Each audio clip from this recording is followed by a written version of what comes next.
Welcome, everyone, to Clean Conversations. I'm your host, Tim, the inquisitive one, and he's Roy, my walking encyclopedia. Wait a second. You're my Wikipedia now. We must update a few decades here. Welcome, Roy, to our second episode, The Art of Not Knowing. Roy, can you actually tell me what is the art of not knowing and why that matters? In the context of asking questions, the art of not knowing is coming into a conversation without any assumptions, without any thoughts about I know something, which most probably I don't. Okay, so that reminds me of what David Grove said. And it's something like every time you think you know what someone means, you're probably wrong. Is that about, does that hit the nail on the head? Well, I don't know if it's like every time, but definitely it is very common that we engage in conversation and even people say it's like, you know, I love it when people say, it's like this and that. And usually when a person says it's like something, they're already giving you a metaphor. And that metaphor will describe something from their own world, based on their own tools, based on their own experiences. Whatever it is theirs, it is not yours. Yet they assume that you understand them, and you assume that you understand them. And how often you don't. Hmm. Mm. Especially when you have differences in cultures, when you have differences in age groups, where you have differences in occupation, in professions, many things like that, where one person says one thing and you say, yeah, yeah, yeah, I know exactly what you mean. You don't know Hmm. exactly what the person means. This can cause damage because you assume that you know what the other person means. You're not figuring it out, you're not asking, you're not making sure.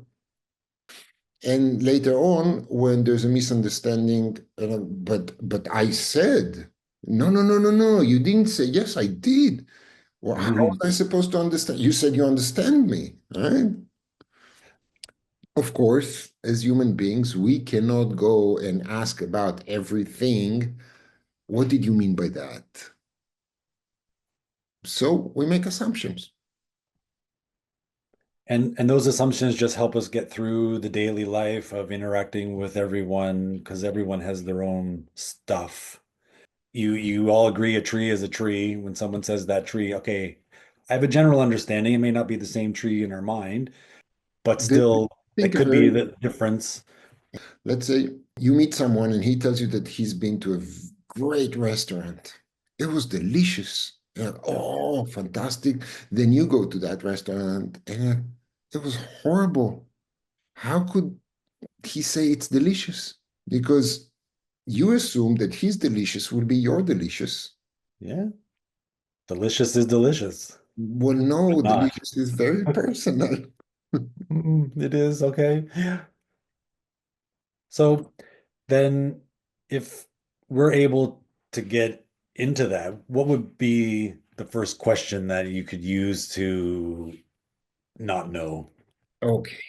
So when we start conversation with people in the clean language modality, once we know what they want to talk about, the most common question to begin something will be, and that X, where X represents whatever the subject said, the person, Yep. what kind of X is that X? The simplest way to explain that is, good morning, Tim. How do you feel today? I'm fine, thank you. And you? I'm also fine. Now we both assume that we know what we mean by fine, but what kind of fine is that fine? Yeah. Yeah, right. Well, for me, it's an early morning fine. Okay. And by asking you this question, it actually makes you go inside Hmm. and be like, now I need to explain. So I actually need to think about this. I actually have to look inside and bring up information that will explain that thing. Right. Mm, That brings me back a little bit to episode one where we talked about pre-framing. If you right. just jump in with this question, people are going to be like, "Whoa, wait a second, what's going on here?" So I think that I just have to mention this at this moment that remember we pre-framed here already from episode one, and now we're getting into where we're going to start asking the questions, and what a banger to start with. I can give a very good example why that question can very quickly unfold extremely important information. Okay, I'm in. I had a couple who came to therapy and they had intimacy issues. They came from two different cultural backgrounds. And after realizing that they're here to talk about intimacy, I asked one of them, what kind of intimacy is that intimacy? And for him, intimacy was speaking because he comes from a culture that there is no body shame. It's like he had no problem being naked, no issues with that. But to actually talk about things, to put his inner world out, to express it, that was a very scary thing to do. So when he said that this is what he means by intimacy, that's the kind of intimacy, his partner immediately realized that her issue with intimacy, because before that, when he first said we have intimacy issues, like, how can you say that we have intimacy issues? Hmm. You know, it's like it's like we sleep in the same bed, we take showers together. It's like, what kind of intimacy issues we have? Because she assumed that his intimacy is her intimacy. And Right. that one question made it so easy to find a bridge and start communicating. Wow, that sounded like 2 minutes. It was about it's, Wow. and then comes the next question. Okay, well, okay, so here's the next minute. Okay, what did you The do next after minute is like, that? and is there anything else about X?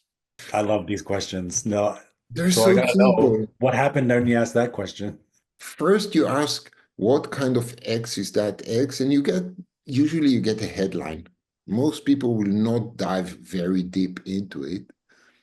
So it can be followed by, is there anything else about it? Now, maybe it's a yes, maybe it's a no. Whatever it is, it's fine. Right. If it's a no, don't worry, you're never stuck.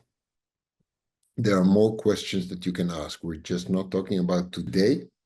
Yet, Yep. most of the time, people will give you more information when you ask, is there anything else about it? And why is that you think that they will give that extra information so readily? Because most of the time, there is more information.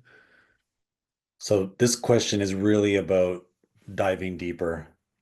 Now, I have experienced this before on both ends, being the client or the subject and being the facilitator of this.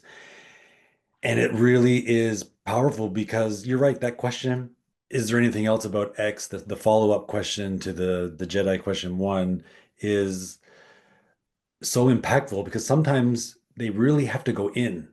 And I saw someone like 15 seconds, like trying to like I don't know if they understood the question, but they did because what came out next was so profound and so earth-shattering that it blew my mind that wow, not silence is really golden. Whoever said that. Often, when we ask these questions, many of the clean language questions, you might see the person you're speaking with going into what we call a trance state, Okay. and they'll just go like, "Hmm, They're going in an inner search. This is the time for us as the people that ask the question to be quiet, not to rush the person, Yeah. to let them do the process. This is where the golden nuggets come. This is where they go in and they look for them and they do the process. This is probably the most important thing in the process Yeah. where they go in And it and was the hardest thing, and still one of the hardest things for me to do is to, because I just like, oh, I know, but I don't. And then that's as we go along, which we'll learn later, oh, I wasn't even close. yes.